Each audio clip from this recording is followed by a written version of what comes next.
जो हमारी main focus है वो दोनों एरियाज़ में है, सॉफ्टवेयर और हार्डवेयर में।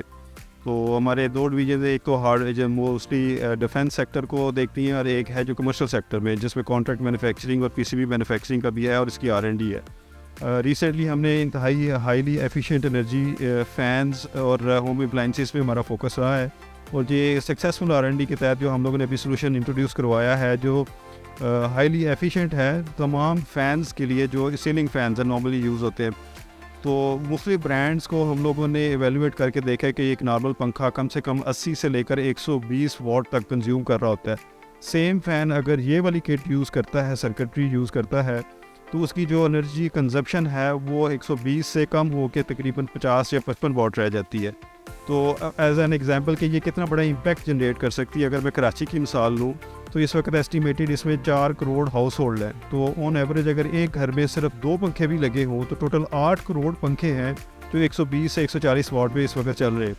अगर आप सिर्फ इन्हीं पंखों को वापस एनर्जी एफिशिएंट कर दें तो जितनी एनर्जी सेव होती है, ये तकरीबन 2 डैम्स, जो मीडियम एवरेज लेवल के 2 डैम्स जितनी इलेक्ट्रिसिटी प्रोड्यूस करते हैं। अगर एक लेमैन टर्म्स में बात करूँ तो इतनी एनर्जी आप सिर्फ कराची से आप सेव कर सकते हैं।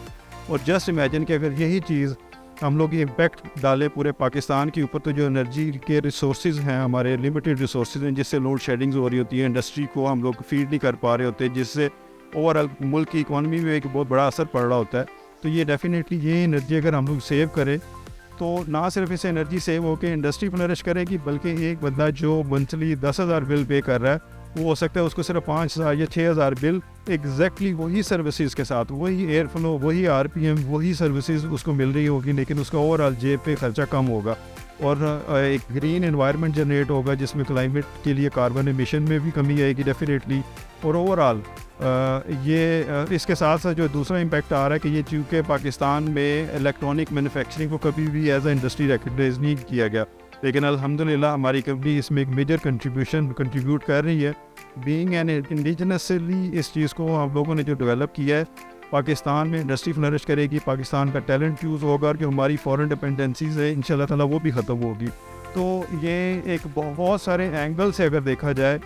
तो हम लोग अपनी पूरी कोशिश कर रहे हैं सोसाइटी में, पाकिस्तान में कंट्रीब्यूट करने के लिए। और अल्हम्दुलिल्लाह मैं बड़े फ़ख्र से ये बात करता हूँ कि जो टैलेंट अल्लाह ताला ने हमें दिया है, जो हमें रिस्पांस मिल रहा है मार्केट से और जिस तरह से इसकी एक्सेप्टेंस आ रही है, मैं बहुत ज़्यादा होपफुल हूँ इंशाल्लाह ताला पाकिस्तान में आके बहुत अच्छा एक पॉजिटिव इम्पैक्ट लेके आएंगे। मेरा नाम जमाल रफ़ीक है, मैं यहाँ पे एज अ वाइस प्रेसिडेंट रेपिडेव को रिप्रेजेंट कर रहा हूँ